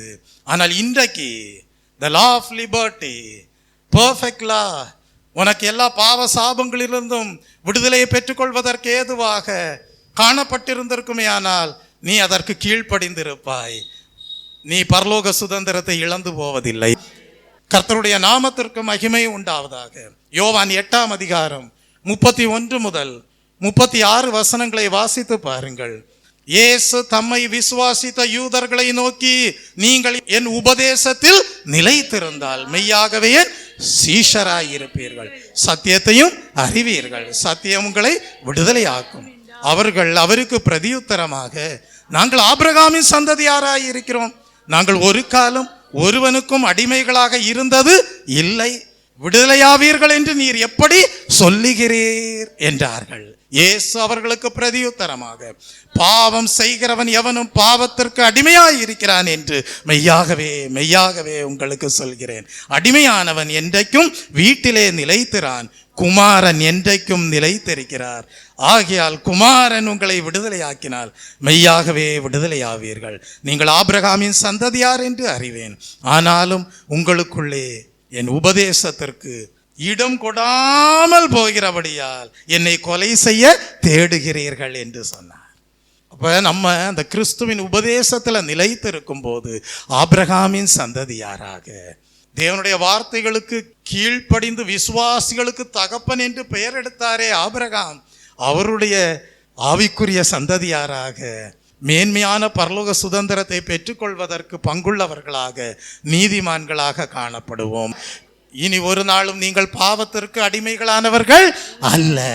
நீங்கள் கிறிஸ்துவின் வீடாக, தேவனுடைய வீடாக, அவரிலே நிலைத்திருக்கிற சீடர்களாய் இருப்பீர்கள். அதன் மூலமாக அறிந்து கொள்வார்கள் நீங்கள் வசனத்தை கேட்கிறவர்கள் மாத்திரமல்ல, அதன்படி செய்கிறவர்கள் என்று. கர்த்தருடைய நாமத்திற்கு மகிமை உண்டாவதாக. ரோமருக்கு எழுதின புஸ்தகம் 6ஆம் அதிகாரம் 17ஆம் வசனத்தை வாசித்து பாருங்கள். முன்பு எப்படி இருந்தீர்கள்? பாவத்திற்கு நீங்கள் அடிமைகளாயிருந்தோம். இப்பொழுது உங்களுக்கு ஒப்புவிக்கப்பட்ட உபதேச சட்டத்திற்கு நீங்கள் மனப்பூர்வமாய் கீழ்ப்படிந்ததினாலே, பாத்தீங்களா, மனப்பூர்வமாக கீழ்ப்படிந்ததினாலே தேவனுக்கு ஸ்தோத்திரம். வேதம் சொல்லுகிறது, நாம் ரட்சிக்கப்படுவதற்கு முன்பு நாம் எல்லாருமே எதில் அடிமைப்பட்டிருந்தோம்? பாவத்திற்கு அடிமைப்பட்டிருந்தோம். ஆனா இப்ப எப்படி இருக்கிறோம்? நமக்கு ஒப்புவிக்கப்பட்ட உபதேச சட்டத்திற்கு நாம் மனப்பூர்வமாக கீழ்ப்படிந்திருக்கிறோம். அது தேவனுடைய நாமத்திற்கு மகிமை கொண்டு வருகிறது. Praise the Lord. அப்படியானால் கிறிஸ்துவின் உபதேசத்தில் நிலைத்திருப்பது, சீஷர்களாய் இருப்பது, சத்தியத்தினாலே விடுதலை பெறுவது, குமாரனாகிய இயேசு கிறிஸ்துவினாலே விடுதலை பெற்றுக்கொள்வது, இதெல்லாம் நம் வாழ்க்கையிலே அனுபவமாக்கி கொள்ளும் போது நாம் எப்படி காணப்படுவோம்? பாக்கியவான்களாய் இருப்போம். என்ன பாக்கியத்தை பெற்றுக்கொள்கிறோம்? தேவனிடத்திலிருந்து விடுதலை பெற்றுக்கொள்கிறோம், மீட்கப்பட்ட ஜனங்களாய் இருக்கிறோம், ரட்சிப்பை கண்டடைகிறோம், பரலோக சுதந்திரத்தை பெற்றுக்கொள்கிறோம். கர்த்தருடைய நாமத்திற்கு மகிமை உண்டாவதாக. ஆதியாகமம் எழுதின புஸ்தகம் 21ஆம் அதிகாரம் 9 முதல் 14ஆம் வசனம் வரைக்கும் படிக்கும்போது, பின்பு எகிப்து தேசத்தாளாகிய ஆகார் ஆபிரகாமுக்கு பெற்ற குமாரன் பரியாசம் பண்ணுகிறதை சாராள் கண்டு ஆபிரகாமை நோக்கி, இந்த அடிமை பெண்ணையும் அவள் மகனையும் புறம்பே தள்ளும். இந்த அடிமை பெண்ணின் மகன் என் குமாரனாகிய ஈசாக்குடைய சுதந்திரவாளியாயிருப்பது இல்லை என்றாள்.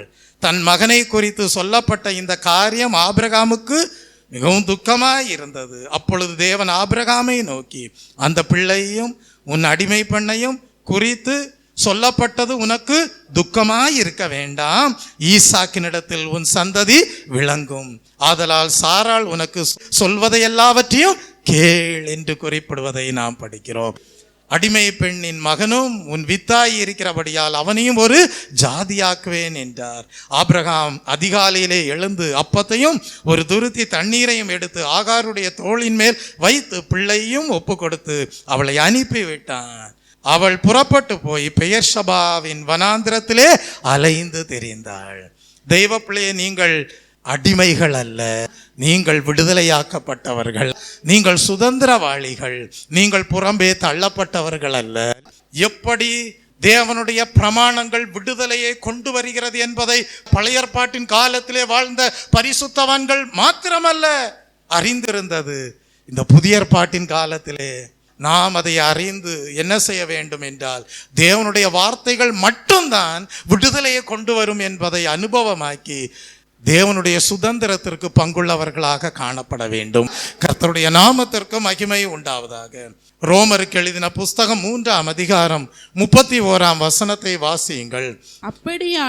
அப்படியானால் விசுவாசத்தினாலே நியாயப்பிரமாணத்தை அவமாக்குகிறோமா?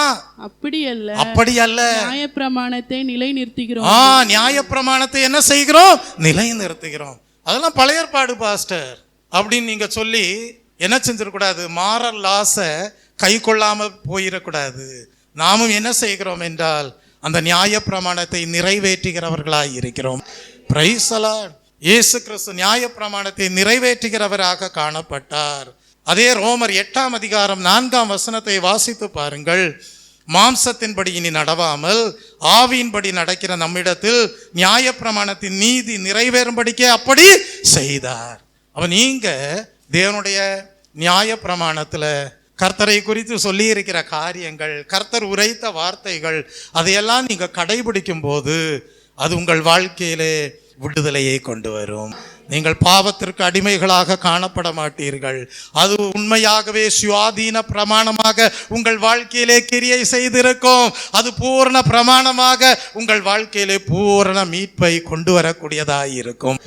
சங்கீதக்காரர் எழுதுகிறார், சங்கீதம் 119ஆம் சங்கீதம் 45ஆம் வசனத்தை வாசித்து பாருங்கள். அந்த அதிகாரம் முழுவதும் கர்த்தருடைய வார்த்தை எப்படிப்பட்டது, கர்த்தருடைய வசனம் எப்படிப்பட்டது என்பதையே குறிப்பிடக்கூடியவராக இருக்கிறார். சங்கீதம் 119ஆம் சங்கீதம் 45ஆம் வசனம், நான் உம்முடைய கட்டளைகளை ஆராய்கிறபடியால் விசாலத்திலே நடப்பேன். இந்த விசாலத்திலே நடப்பேன் என்பதன் அர்த்தம் என்ன? இனி நீ பாவத்திற்கு அடிமையானவன் அல்ல, இனி நீ பாவத்திற்கு அடிமையானவள் அல்ல. தேவன் தம்முடைய வசனத்தின்படி உன்னை நடத்தும் போது உன் பாதையை செவ்வையாக்குகிறவராய் இருக்கிறார். சங்கீதம் 119ஆம் சங்கீதம் 54ஆம் வசனத்தை வாசிக்கும் போது சங்கீதக்காரர் எழுதுகிறார், நான் பரதேசியாய் தங்கும் வீட்டிலே உம்முடைய பிரமாணங்கள் எனக்கு கீதங்களாயின. அப்படியானால் இன்றைக்கு வீட்டுக்கு போகும்போது உங்கள்கிட்ட கேட்பாங்க, பாஸ்டர் என்ன பிரசங்கம் பண்ணாரு அப்படின்ட்டு. நீங்க சொல்லுங்க, யாக்கோபு அப்போஸ்தலன் எழுதி இருக்கிறார், கர்த்தருடைய வார்த்தையை கேட்டு அதன்படி செய்தால் ட்ரூ ஹாப்பினஸ் கிடைக்கும். நாங்கள் பண்ற சர்வீஸ் எப்படி இருக்கும்? ட்ரூ சர்வீஸா இருக்கும். ரெண்டாவது, கர்த்தருடைய வார்த்தையை கேட்டு அதன்படி செய்தால் நாங்கள் நல்ல கனிகளை கொடுக்கிறவர்களாகவே இருப்போம். ஏன்னா நாங்கள் வேத வசனத்தை மறைக்கிறவர்கள் அல்ல, அதை தியானிக்கிறவர்கள். மூன்றாவதாக, கர்த்தருடைய வசனத்தை கேட்டு அதன்படி செய்கிறவர்கள் எப்படி இருப்பார்கள்? விடுதலையை பெற்றவர்களாய் இருப்பார்கள். இனி அவர்கள் பாவத்திற்கு அடிமைகள் அல்ல. சுயாதீன பிரமாணம், பெர்ஃபெக்ட் லா எங்களுடைய வாழ்க்கையிலே ஃப்ரீடம் கொண்டு வந்திருக்கிறது. இனி நாங்கள் எங்களுடைய வாழ்க்கையை பார்க்கிறவர்கள் தேவனுடைய சாயலை பார்ப்பார்கள். அந்த சாயலிலே என்ன இருக்கும்? தேவனுடைய நீதி இருக்கும், தேவன் விரும்புகிற பரிசுத்தம் இருக்கும். எங்கள் வாழ்க்கைக்கு எதிராக என்ன பிரதிகூலங்கள் வந்தாலும், பெருமழை சொரிந்தாலும், நியாய தீர்ப்பை போல பெருங்காற்று வீசினாலும், நாங்கள் வேத வசனமாகிய கர்த்தருடைய வார்த்தையிலே அஸ்திபாரமிட்டு எங்கள் வாழ்வை கட்டியெழுப்பி இருக்கிறபடியால் நாங்கள் ஒரு நாளும் பறக்கடிக்கப்படுகிற பதரை போல் இருப்பதில்லை, அவரிலே நிலைத்திருக்கிறவர்களாயிருப்போம். கன்மலையின் மேல் எங்கள் வீட்டை கட்டினவர்களாயிருப்போம். கிறிஸ்துவின் வருகை நாளிலே நாங்கள் அவரோடு எடுத்துக்கொள்ளப்படுவோம். கர்த்தர் எங்களுக்கு நல்ல மேய்ப்பராகவே இருந்திருப்பார். நாங்கள் ஒருபோதும் தாழ்ச்சி அடைவதில்லை. எழும்பி நிற்போமா? இப்படியே கேட்ட வசனங்களுக்கு ஜீவியத்தை ஒப்பு கொடுப்போமா? கர்த்தாவே, நாங்கள் நல்ல கனிகளை கொடுக்க வேண்டும். நாங்கள் பாவ சாபத்திற்கு அடிமைப்பட்டவர்களாக இருக்கக்கூடாது. கர்த்தாவே, நாங்கள் பண்ணுகிற சேவை, நாங்கள் பண்ணுகிற ஊழியம் எல்லாம் கர்த்தாவே மனத்தாழ்மையோடும் தேவ அன்போடும் செய்த ஊழியமாக காணப்பட வேண்டும். நீர் எங்கள் வாழ்க்கையிலே எதை செய்ய விரும்புகிறீரோ அதற்கு நாங்கள் அனுமதி கொடுத்தவர்களாக காணப்பட வேண்டும். நாங்கள் எங்கள் வாழ்க்கையிலே உம்முடைய கர்த்தாவே சித்தத்தை செய்து முடிக்கும் போது உண்மை உத்தமமான ஊழியக்காரனே, உன் எஜமானுடைய சந்தோஷத்திற்குள் பிரவேசிப்பாயாக என்கிற சத்தத்தை கேட்டவர்களாக, உம்மாலே அங்கீகரிக்கப்பட்டவர்களாக, உம்மாலே ஏற்றுக்கொள்ளப்பட்டவர்களாக கர்த்தாவே காணப்பட வேண்டும். ஒரு தலபலவரதபுதலவே, அதுவே எங்களுடைய வாழ்க்கையிலே ட்ரூ ஹாப்பினஸ், அதுவே எங்களுடைய வாழ்க்கையிலே உண்மையான சந்தோஷம். ஒரு தலபலவரதபுதலவே, அப்படிப்பட்ட ஒரு சந்தோஷத்தோடு எங்களுடைய வாழ்க்கை ஆசீர்வதிக்கப்பட்டதாக, பாக்கியவான்கள் என்று சொல்லப்படுவதற்கு ஏதுவாக காணப்பட கர்த்தாவே நாங்கள் கேட்ட வசனத்திற்கு கீழ்ப்படிய ஒப்பு கொடுக்கிறோம் என்று சொல்லி இந்த காலை வேளையிலே ஆவி ஆத்ம சரீரத்தை ஒப்பு கொடுப்பீர்களா? கன்மலை மேல் வீட்டை கட்டுவாயே, கர்த்தரின் கற்பனை கைக்கொள்வாயே, உத்தம சாட்சியாய் நின்றேலங்குவாயே, ஊழியம் செய்குவாயே. Praise the Lord. கன்மலை மேல் வீட்டை கட்டுவாயே, கர்த்தரின் கற்பனை கைக்கொள்வாயே, கன்மலை மேல் வீட்டை கட்டுவாயே, கர்த்தரின் கற்பனை கைக்கொள்வாயே, உத்தம சாட்சியாய் நின்றேலங்குவாயே, ஊழியம் செய்குவாயே, உத்தம சாட்சியாய் நின்றேலங்குவாயே, ஊழியம் செய்குவாயே.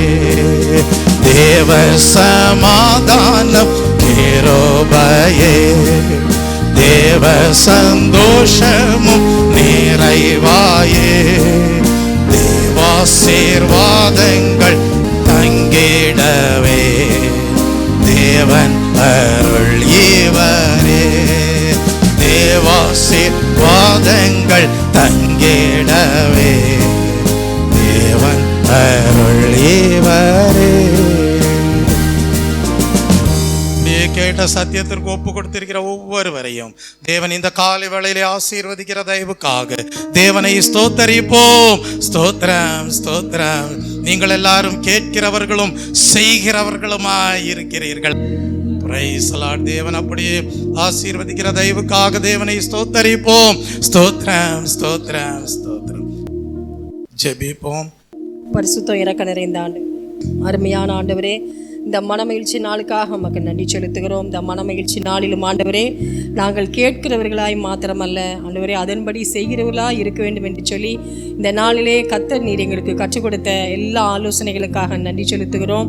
ஆண்டவரே, இந்த நாளிலும் கர்த்தருடைய சித்தத்தை நாங்கள் அறிகிறவர்கள் மாத்திரமல்ல, அந்த சித்தத்துக்கு அறிந்து அதை கீழ்ப்படியாய் நாங்கள் காணப்படும்படியாய் கர்த்தர் எங்களுக்கு கிருபை தருவீராக. கர்த்தருடைய சித்தத்தை அறிந்து அவருடைய சித்தத்தின்படி செய்கிறவர்கள் பரலோக ராஜ்யத்தில் பிரவேசிக்கக்கூடிய பாக்கியத்தையும் கர்த்தர் நீர் தருகிறீர். புத்தியுள்ள மனிதர்களாகவும் நீர் மாற்றுகிறீர். தேவனுடைய வார்த்தையை அஸ்திபாரமாக்கி அதிலே ஆண்டவரே தேவனுடைய சித்தத்தை செய்கிறவர்கள் வாழ்ந்து காட்டுகிறார்களே, அதற்காக உமக்கு ஸ்தோத்திரம் ஆண்டவரே. அப்படியாக தேவனுடைய சித்தத்தை அறிந்தும் சித்தத்தை செய்யாதவர்கள், கீழ்ப்படியாதவர்கள் நோவா காலத்திலே பெரு வெள்ளம் போன்ற அந்த நியாய தீர்ப்புக்கு நாங்கள் ஆளாக நேரிடுமே. அப்படியாக ஆண்டவரே இந்த நாளில் ஆண்டவரே தேவ சித்தத்தை நாங்கள் அறிந்திருக்கிறவர்கள் மாத்திரமல்ல ஆண்டவரே, அதன்படி செய்கிறவர்களாய் வாழ கர்த்தர் எங்களுக்கு அப்படிப்பட்ட கிருபை வரங்களை தரும்படியாய் செபிக்கிறோம். அப்படியாக ஆண்டவரே நீர் பூமியில் வாழ்ந்த பொழுது சீசருடைய பாதங்களை நீர் கழுவினீர் ஆண்டவரே, அவற்றை நாங்களும் செய்யும்படியாக அறிவுறுத்துகிறீர் ஆண்டவரே. நீர் பாதங்களை கழுவினதன் மூலம் என்ன காரியங்களுக்கு அறிவுறுத்துகிறீர் ஆண்டவரே? தாழ்மை உள்ளவர்களாய் ஜீவிக்க வேண்டும் என்று நீர் எங்களுக்கு அறிவுறுத்துகிறீர். நாங்கள் தாழ்மை உள்ளவர்களாய் ஜீவிக்கும் பொழுது உண்மையான சேவையுடன் மெய்யான சந்தோஷத்தை பெற முடியும் என்று நீர் எங்களுக்கு அறிவுறுத்துகிறதற்காக உமக்கு நன்றி செலுத்துகிறோம்.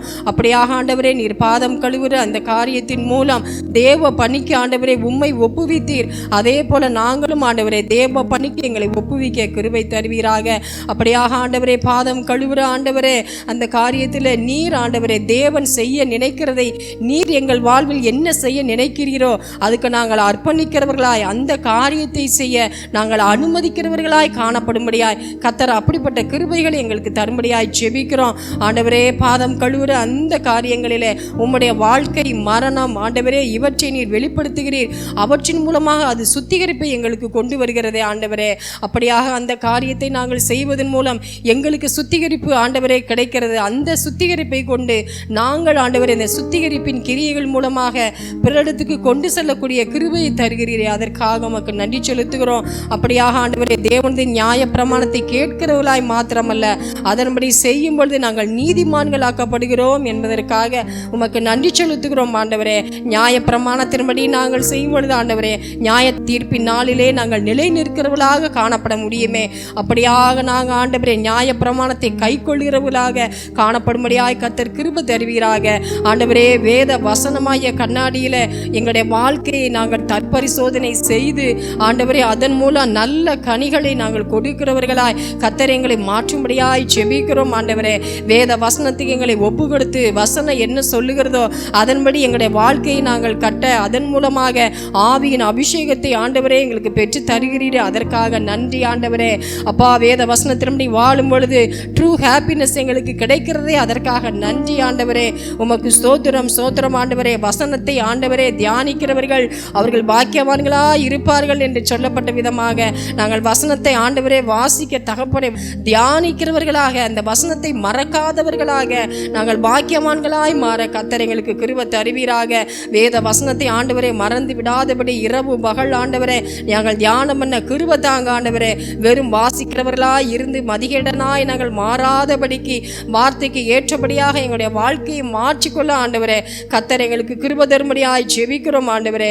அப்படியாக ஆண்டவரே நீர் ஆண்டவரே எங்களுக்கு அப்பா வேதத்தில் சொல்லப்பட்ட எல்லா காரியங்களையும் நாங்கள் செய்கிறவர்களாய் மாறும் பொழுது கர்த்தர் கட்டின வீடாக நாங்கள் நிலைத்திருப்போமே, உண்மையான சுதந்திரத்தை நாங்கள் கண்டடைவோமே ஆண்டவர். அதற்காக உமக்கு நன்றி செலுத்துகிறோம் ஆண்டவரே. தகப்பனை வேத வசனத்தை ஆண்டவரை கேட்கிறவர்களாய் மாத்திரமல்ல அதன்படி செய்யும் பொழுது ஆண்டவரே மெய்யான சந்தோஷத்தை நாங்கள் பெறுகிறவர்களாய் இருந்து ஆவியின் அபிஷேகத்தை பெற்று நல்ல கனி கொடுக்கிறவர்களாக நாங்கள் காணப்பட முடியுமே. அது மாத்திரமல்ல ஆண்டவரே எல்லா பாவ சாபத்திலிருந்து விடுதலை பெற்று ஆண்டவரே தேவ சாயலை அடைந்து தேவ நீதியையும் தேவ பரிசுத்தத்தை உடையவர்களாக நாங்கள் காணப்படுகிறோமே.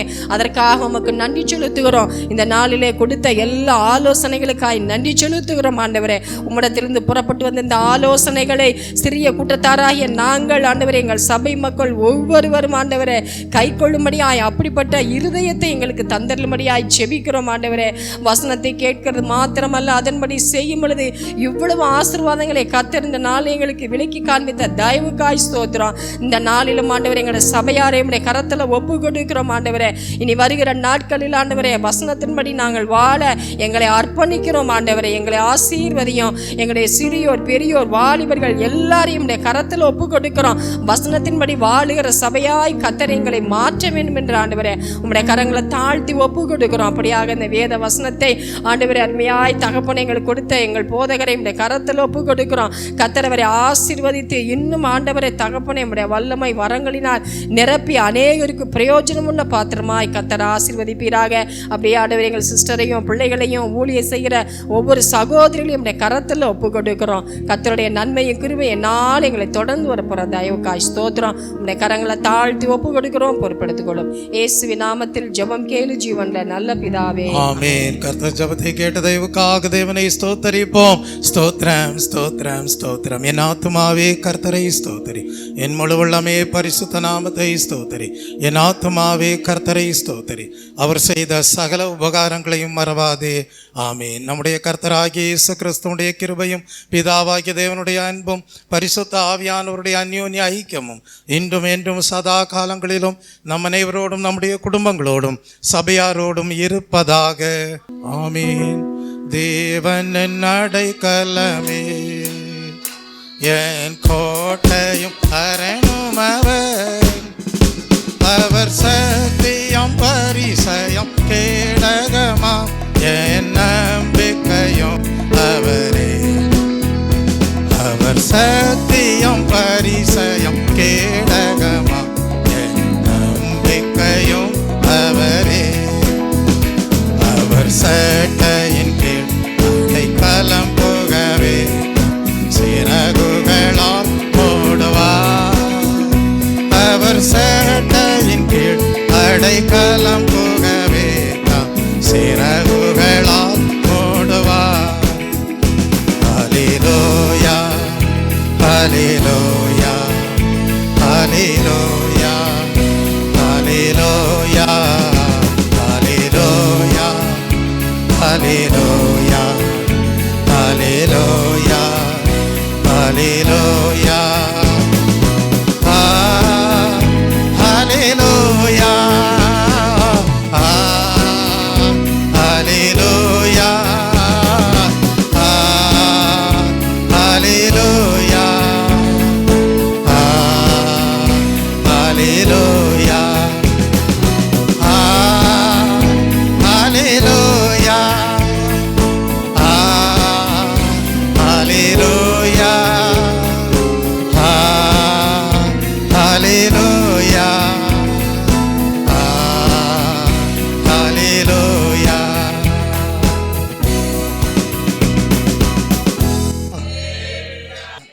நீங்கள் உங்களை வஞ்சியாதபடிக்கு திருவசனத்தை கேட்கிறவர்களாக மாத்திரமல்ல அதன்படியும் செய்கிறவர்களாயிருங்கள்.